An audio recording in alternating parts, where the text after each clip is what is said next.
The following video contains spoilers. We suggest watching the episodes alone in the dark. Greetings, Wolfpack. Well, I never thought I'd ever say this, but Patreon-sponsored review time! And the request made it right on schedule for Twilight Zone month! We're at last talking about the series premiere of the 2000s Twilight Zone reboot, Evergreen. My Satan sense is tingling.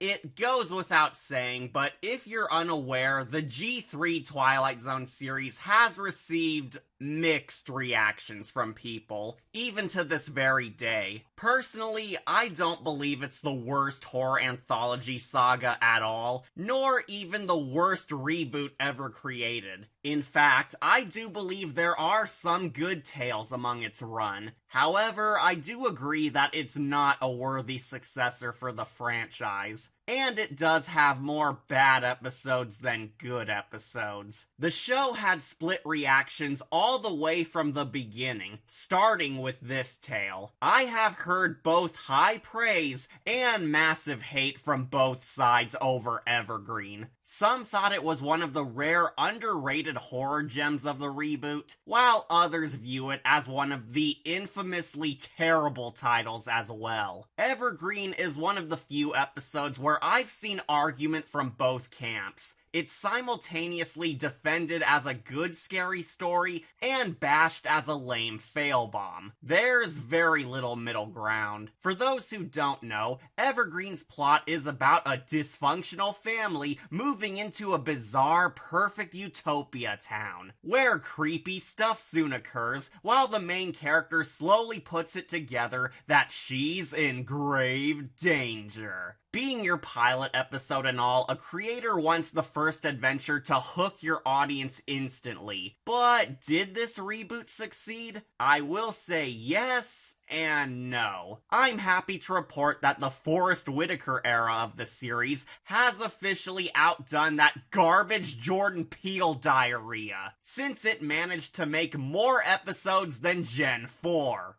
Fear me!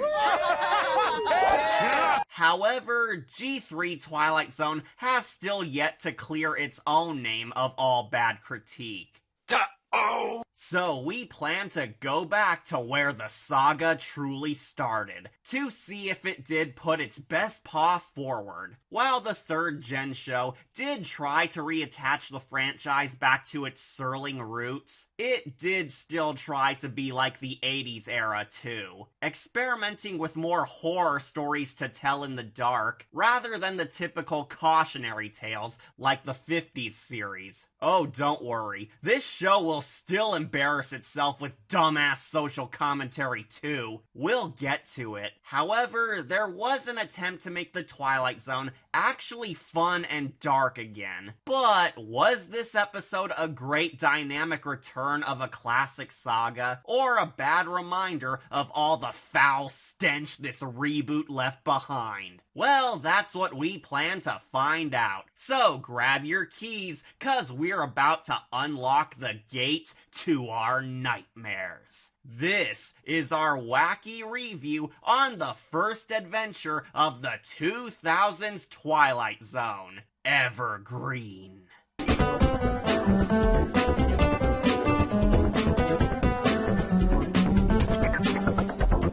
So, our episode opens up with a family moving into a pretty gated community dubbed Evergreen, known for its gorgeous lawn care. It's so green. We then meet our key players, the Winslow family. They're comprised of two uptight parents and their kids, the nerdy girly girl daughter, and our main protagonist, Jenna, who's a mischievous biatch. I have a sunflower on my ass if you're interested. Jenna is a smart-mouth Chloe Price punk chick, played by Joan of Arcadia herself, Amber Tamblyn. Who is Joan of Arcadia on? That should be good. That should be an enjoyable program. To be fair, Amber and all the actors in this episode honestly do a fine acting job. The only problem lies with the writing. I don't think the cast was really given juicy enough material to work with, as most of the dialogue is rather generic, even for a Twilight Zone tale. So, Joan of Arcadia and her fam are perfectly serviceable, yet the writers should have had more fun with them. Oh, wait! It's not me! It's the writer's fault! Though, to the show's credit, there are some clever moments here and there, such as the family moving into Maple Street. Maple Street is your third left turn. Oh lord, the show was planning that nightmare from the start! The family moved to this mysterious Evergreen neighborhood to mend their fractured relationship and find a place where they can truly be happy, as Detective Turlington gives us the stats. Meet the Winslows, a family searching for a way to control their troubled teen. How far they're willing to go will take them to a gated community whose address can only be found in the Twilight Zone. Take whatever you want!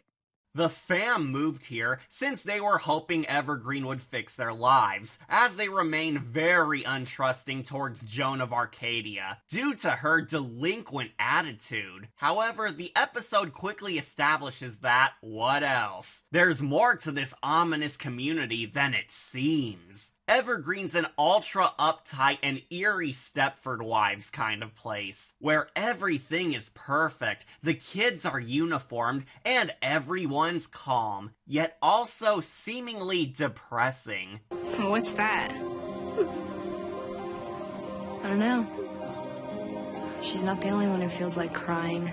I do admire how this episode does try to make Evergreen feel uneasy and unnatural, almost like the perfect school of Goosebumps. It's the usual town with a dark secret setting we've seen in many scary stories before, but the Twilight Zone reboot does a good effort throwing us into a dark world. Sadly, the episode totally shoots itself in the foot by instantly revealing that the parents are evil, since they drugged Jenna with zero regret. Lemonade.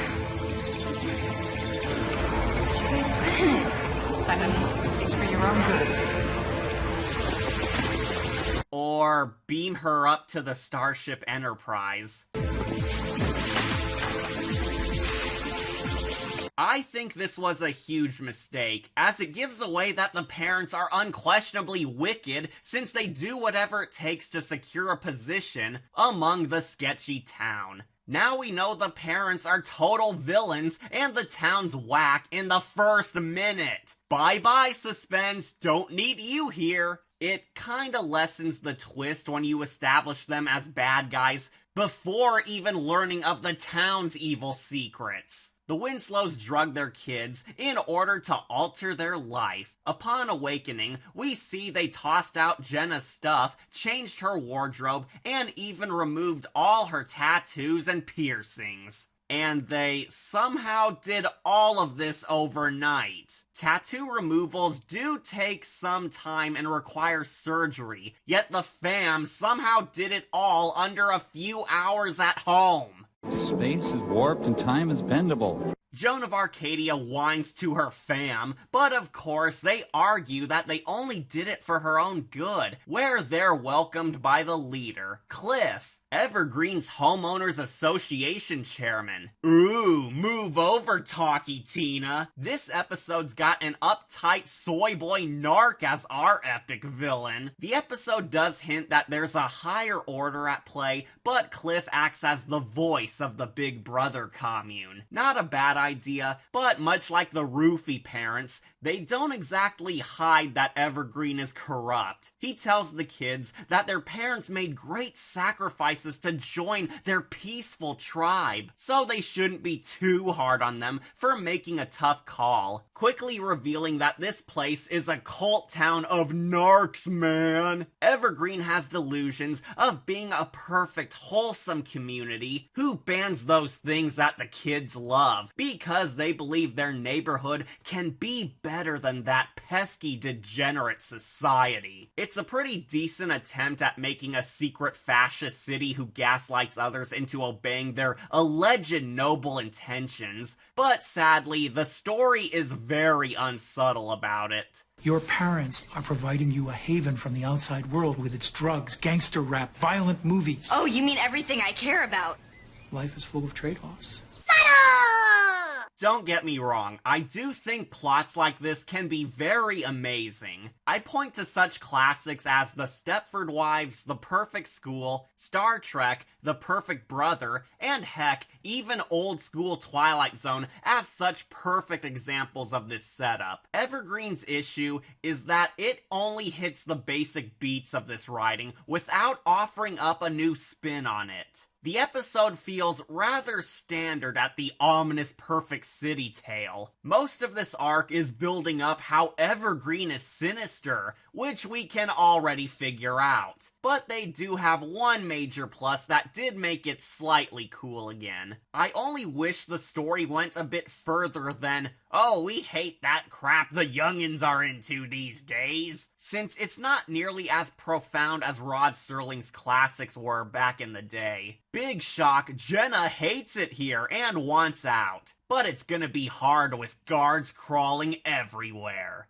Halt! No one is to cross this boundary! Yeah, those low, unprotected walls must be too hard to hop. She befriends another former troublemaker she was checking out earlier, named Logan, who's a total rebel bruh, like her. He's played by Hank Williamson from The Tale of Train Magic. Oh, dang it, Hank. I thought you were turning good again at the end of your episode. But instead, he became a snarky jerk again, like that no-good Ray Lawson. Climb aboard my train, little boy. You're my new friend. Logan, I think, is meant to be a badass with a heart of gold, as he warns newbie Jenna that he fakes being good so he doesn't end up like all the other kids. Evergreen is so strict that they send bad kids who refuse to fall in line to an awful, unholy prison center where they never come back. A prison called Arcadia. Ready for the mosh pit, Shaka Bra.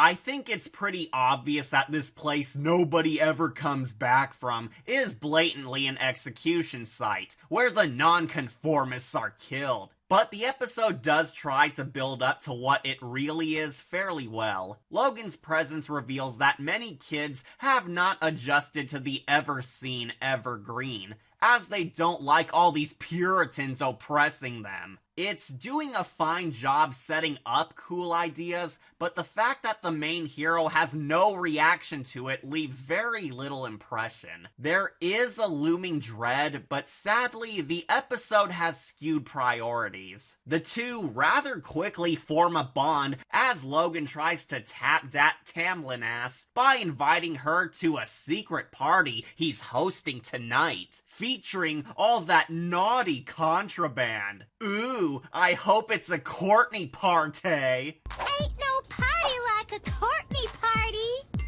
That's not even proper grammar. That is how far off of the hook I can be. Again, it sets up some cool plot points, but the romance between these two is pure cringe.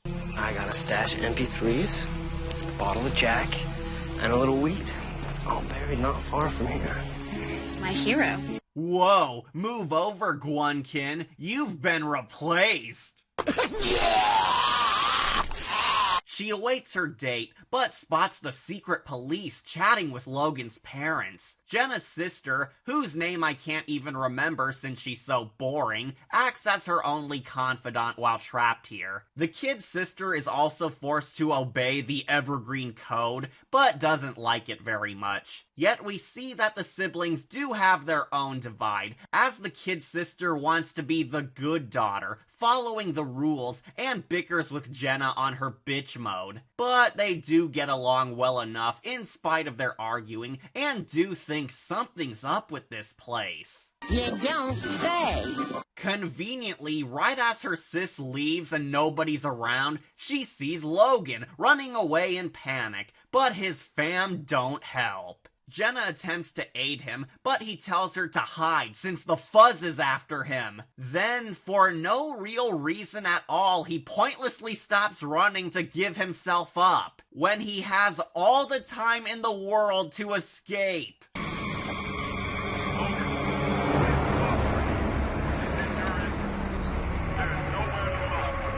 Run, bitch! Run! He surrenders, but only to show us how Evergreen is really ever mean. Took you chuckle that so long. OMG! You mean the community which bans art, drugs children, operates like a cult, gaslights people, has a secret police, and sends people they don't like to a prison camp in a gated community were really evil? Who woulda thunk it? Oh, there's a big surprise! Honestly, I can't help but feel this could have been more dramatic if we didn't open with the girls getting drugged and forcefully processed while moving into town for this big reveal to be shocking. Seriously, girl, is it just a normal game drugging folks in your family? Well, we thought we'd hit the town, pick up some guys, drop some roofies in their drinks, have a whole date rape evening. Huh. Sounds good. The next morning, Jenna is given a vague warning where Clifford, the big red devil, tells her to stay away from Logan since he's a danger to this community, and they're only stopping him from harming the children. It's basically more gaslighting, which could be creepy if we got to know more about the community's faulty point of view, rather than just doing the obvious liars bit. I mean, how much creepier would it be if the show made it seem like Cliff truly believes that their community were heroes capturing a defenseless kid, instead of just making it clear that he's hiding something? The scariest kind of villains are the ones who don't see wrong in their misdeeds. But again, the Twilight Zone tale only does a bare minimum job at the terror. It's only taking us through the motions, rather than allowing the scares to sink in. Jenna and her sis finally put it together that Evergreen might be evil. I guess the whole drugging them and destroying every possession they love thing wasn't a deal breaker until now. Are you familiar with the old robot saying, does not compute? Jenna used the 2000s interweb and discovered that she couldn't find any info about this place or the fictional Arcadia whatsoever. Almost as if this place doesn't exist. Really creepy. So Jenna naturally does some amateur sleuthing work. Detective Sunset Shimmer would be proud. Sunset Shimmer, certified detective. She breaks into a town meeting to learn more, where the cult has this weird vote over the fate of Logan, and it looks like the poll comes up black. Black? Huh. That's the worst color there is. No offense there, Carl. I'll acknowledge that I do like the perfectionist villains as a concept, since it does have some sinister vibes, and does a decent job at trying to make Twilight Zone foes feel realistic. It's here where the town is fully shown to be a cult who punishes those who don't submit to their command, and reveal that those who don't join them are killed. And that includes kids. It does show us that these baddies are pretty deranged. For God's sake, he's my only child. A number of us have sent kids off to Arcadia, myself included. But it must be done for the good of this community. And people, let us not forget that we've saved plenty more than we've lost. Plenty more. And if we have to toss out a few bad apples, I say it's worth it. There's no war in Ba Sing Se. This episode is basically a social commentary on the uptight perfectionist hate mob who ironically act more monstrous towards those who they deem the real monsters. Evergreen residents are sanctimonious, preachy Twitter Puritans who maintain their commune as a safe space by eliminating those who go against their order, and they are fully in favor of killing those who object to them. Nazi! Great idea, but still weak execution. We've seen it all before, even on the Twilight Zone, and while this concept is fairly scary, the episode doesn't grant enough fear power to make it stand out among all the other Knight Templar villains like them. I think the Evergreen cult could be scary, and it does have an okay metaphor on the darkness of humanity, but this episode's problem is that it's so simple, and most of their evils happen off-screen, so it leaves very little impact. Be real with me, folks. Are you going to remember this evil perfectionist cult town who sends kids off to an unseen death camp, compared to the evil perfectionist cult who feeds bad students to their alien leader, or the evil perfectionist cult who seek to replace human kids with evil clones, or the evil perfectionist robots who train humans as pets? It's just... Say the line! Painfully average.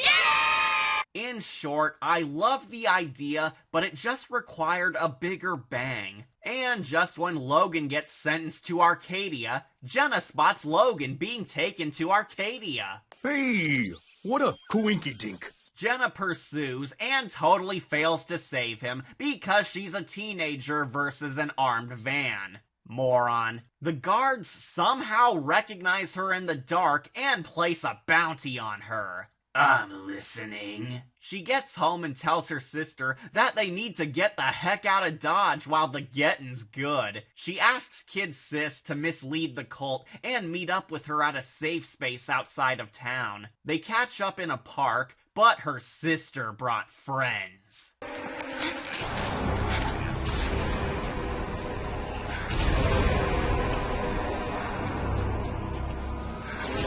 Betrayal. Jules, why? You're going to ruin everything again. Yep, the episode finally has a genuinely surprising twist, revealing that Jenna's sister drank too much of the Kool-Aid and sided with the Courtney cult. It's actually a pretty strong surprise, since she's the only other person Jenna truly liked while trapped here. Not to mention, the episode did foreshadow this all throughout the arc. We see small clues showing us that the daddy's girl was buying into the cult brainwashing the entire time. Like reading their propaganda, obeying the rules, and desperately trying to gain approval from her cult parents all along, so it's not out of nowhere. What are you doing reading the Evergreen bylaws? Huh? This crap will warp your brain. I'm just doing it to make Mom and Dad happy. Yep, Kid Sister's evil now, and she sold out Jenna to gain the cult's love, where they take Joan to Arcadia. Ready for the mosh pit, Schaffrillas. We then get to our twist ending, and sadly the part where opinions divided over this narrative. Arcadia is not a prison, it's a fertilizer company. If you don't bow down before the cult, then they turn their enemies into garden fertilizer. They mulch resistors into lawn fertilizer, spray their blood and guts onto the grass to keep it ever so green, and name a tree in honor of their victim's memory. That way, you can still be a part of Evergreen's community in spirit. Jesus Christ, dude! This is our big twist. Evergreen is people! That couple who we saw at the start crying over a tree were actually parents mourning the loss of a rejected relative who got mulched. Evergreen recycles people to make their landscapes beautiful, since one way or another, they will make you a part of their world, metaphorically or literally.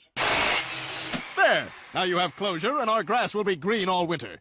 Holy cow, is that disturbing? This twist might seriously be one of this reboot's grisliest anime moments. Evergreen mulches people, and our main character is shredded in a fertilizer company. Yeah, she dies.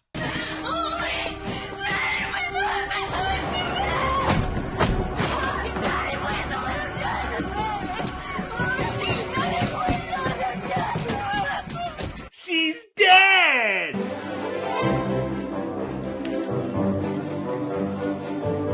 Jenna gets taken away and killed, evil wins, the fam's indoctrinated, and the cult plants a tree in Joan of Arcadia's memory. So the part where people divide their thoughts is over Jenna's cruel death. Many folks outright despise this twist because of how disturbing and mean-spirited it is. Jenna did nothing wrong. She did not deserve to die this way. She was just kind of a bratty rocker punk, a bit rude to her parents and the man, yet pretty normal for the most part. So seeing her get dragged away crying, begging her parents to spare her, only for them to turn their backs on her and even feel happy that she died, feels overtly nasty. It might be the sickest thing that ever happened on this series. However, I honestly lean more towards the defense of the twist, claiming that the cruel nature was the main point. Jenna was not that bad a person, yet the barbaric nature of the villains, including her own family, is what makes it good horror. This is where the episode truly feels like a spooky story, since this poor girl gets killed by these maniacs who think they're being noble, removing an unwanted burden like a weed. We've seen dark fates in the franchise before, usually to highlight the sickening evils of the antagonists, so seeing the bastard family allowing her to die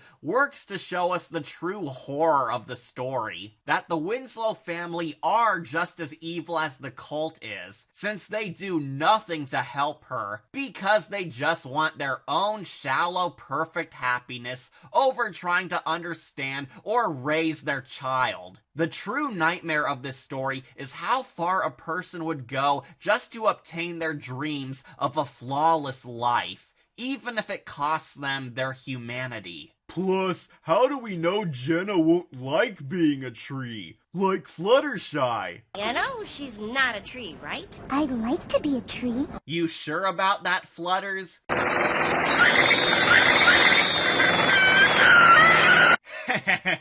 I love it when a childhood trauma comes together. I guess what I'm trying to preach is that I truly don't hate this haunting conclusion at all. In fact, I think it's easily the only memorable horror in this horror story. Jenna did do Nada wrong, yet she dies anyway because she knew the truth. The cult and her own family knew she would talk and ruin everything, so they shut her up before she could shut them down. It's merely another Twilight Zone style of a cruel twist ending. The showrunners just overdosed on the cruelty. Some people thought Jenna was a designated villain and we were supposed to side with the parents wanting their happy ending, but I realized what the show was actually doing. They wanted to humanize Jenna as a bit of a troubled youth, while the family, who only desired their carefree, wholesome bubble, were the real monsters all along, because they were eager to do anything to get it. Let this tree be a reminder that there's something good in each and every one of us. That's my good girl. So yes, it's a dark, nasty, unsettling twist, but that's also what kinda makes it good too. You hate that the Evergreen cult gets away with it all, but the terror is very present, as the family embraces the insanity without a worry in the world, and get over Jenna's death easily the next day, demonstrating the sick extremes over the cost of happiness. The Winslows have finally taken back control of their family, but it cost them one teenage daughter. A deal brokered only in the Twilight Zone. Oh, now I recognize it. It's freshly cut grass on a summer's day. And death. And that was the ghoulish Soylent Green remake, Evergreen. And I think it's fine. Yeah, that's it. Just fine. I did not hate this episode like so many have. However, I didn't think it was hot stuff either. Honestly, this episode perfectly exhibits what this series is like overall. So okay, it's average. There are a ton of elements worthy of love, yet it's not precisely platinum shiny. Evergreen has an unnerving atmosphere, intriguing concepts, decent acting, and inhumane terrors to behold. Regardless, it sort of feels more like a PG-13 Goosebumps episode, rather than darker and edgier Twilight Zone. I was hoping it'd be an R-rated Goosebumps plot at least, but sadly we got PG-13 R.L. Stine. Like I said prior, this episode doesn't do too much to break new ground, or at the very least feel different from other horror stories. It hits the basic beats of a cool formula, but only the twist ending makes it stand out from other generic terrors. So much time is spent on building up that Evergreen is secretly evil, but it's not a well-kept secret. Usually in these types of horror stories, we're supposed to engage with the characters and nightmare fuel, but the narrative speeds through so much or drags out obvious turns we see coming. The best part is, of course, the dark twist. It's certainly unsettling and ghoulish, but right when they reveal it, the episode's over. I am in the camp who loved it because of how horrifying it was, yet I can't help but feel the show should have applied equally scary moments like it to the episode as a whole, instead of making the perfectionist cult ominous and sketchy when we know they're evil first second. It just felt like the story was padding things out until we got to the great stuff. The twist is good, but it's not meant to be the sole reason to enjoy a horror story. It's the cherry on top of the main course.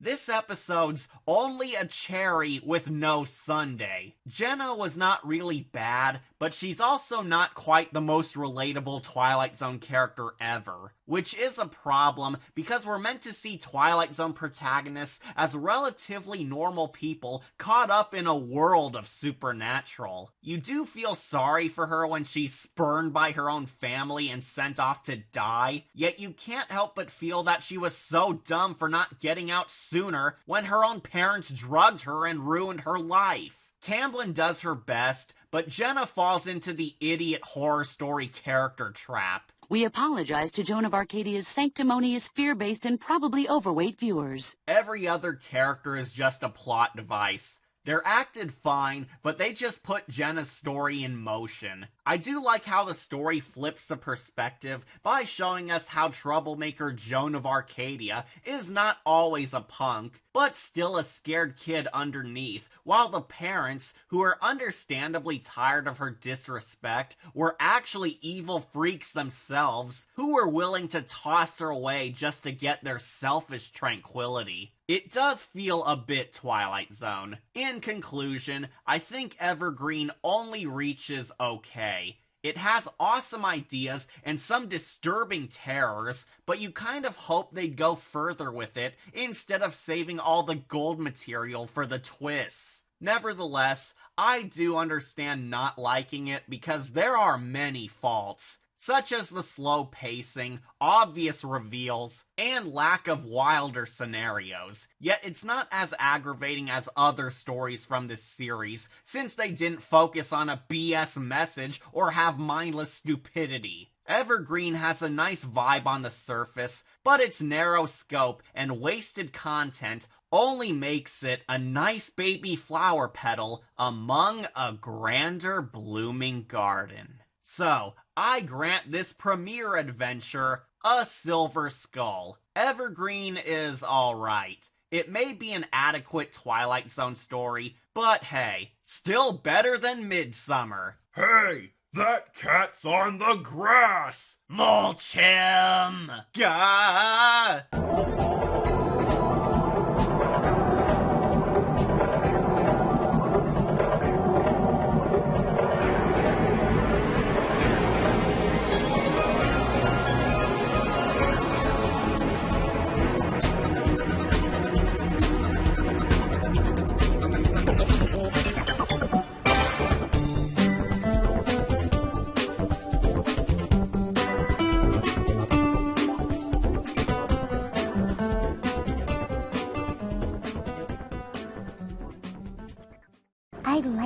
tree?